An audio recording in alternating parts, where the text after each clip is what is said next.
कि आप name plate ही लगा सकते हो, लेकिन आप जानते हो अगर आप ये नहीं करोगे तो जिस तरह से स्कूल आप बंद कर रहे हो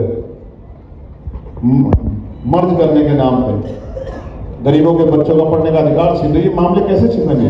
ना किसी गरीब पे जुल्म करेंगे और ना किसी गरीब पे जुल्म होने देंगे, ना किसी को नुकसान पहुंचाएंगे और ना किसी को नुकसान पहुंचाने देंगे।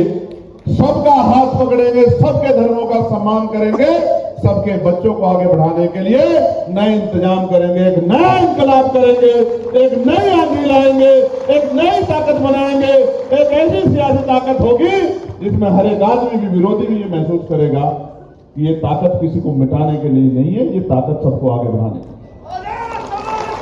ये तब होगा मेरे साथियों। 1 साल का कार्यकाल हुआ है मेरा भी।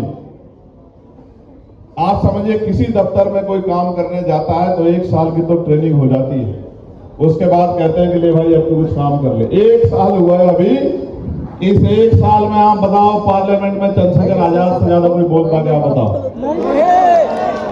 आप एक रात पहले मसला बताते हो मामला, और मैं तरीका ढूंढता हूं रात रात में किस तरह से आपके मामले को पार्लियामेंट में उठाया जाए। मैं आज आपको कह रहा हूं, इलाहाबाद का मामला हो या अलीगढ़ का मामला हो या नाहल का मामला हो या देश में कहीं भी दलितों पे, पिछड़ों पे, गरीबों पे, किसी भी जाति धर्म के लोगों पे, महिलाओं पे, किसानों पे कोई जुल्म हुआ है, जैसे अनंतपुर में गुर्जर समाज के लोगों के साथ अन्याय हुआ है, उनके घर गिराए गए, और मैं गुर्जर समाज के लोगों को बहुत दिनों से समझा रहा था कि जलते घर को देखने वालों, फूस का छप्पर आपका है, आग के पीछे तेज हवा है, आगे मुकद्दर आपका है।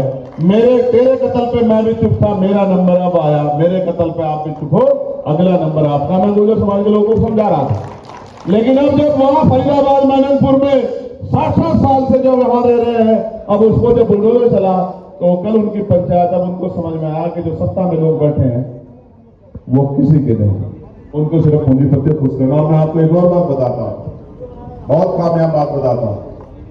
उनके सांसद हैं, उनके मंत्री हैं, अब वो उनके पास जाते हैं तो हाथ जोड़ लेते हैं। मैं यही आपको बताना चाहता हूं कि जो विधायक, सांसद आपका होते हुए भी, आपके बीच का होते भी आपकी समस्या को नहीं उठा सकता, वो कभी आपके लिए बोल नहीं सकता, आपका भला नहीं कर सकता। इस बात को आप ये समझते हो कि ये पार्टी सेकुलर है, वो पार्टी सेकुलर है, ये बहुत गंभीर बात कह रहा हूं। इसको घर जाकर सोचना कि चंद्रशेखर भाई ने क्या कहा। ये आप सोचते हो पार्टियां सेकुलर है और पार्टियों को वोट देते हैं।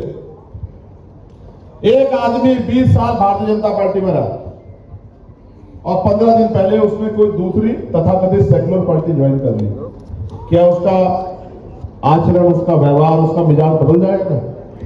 बताओ, बदल जाएगा क्या? बदल जाएगा क्या?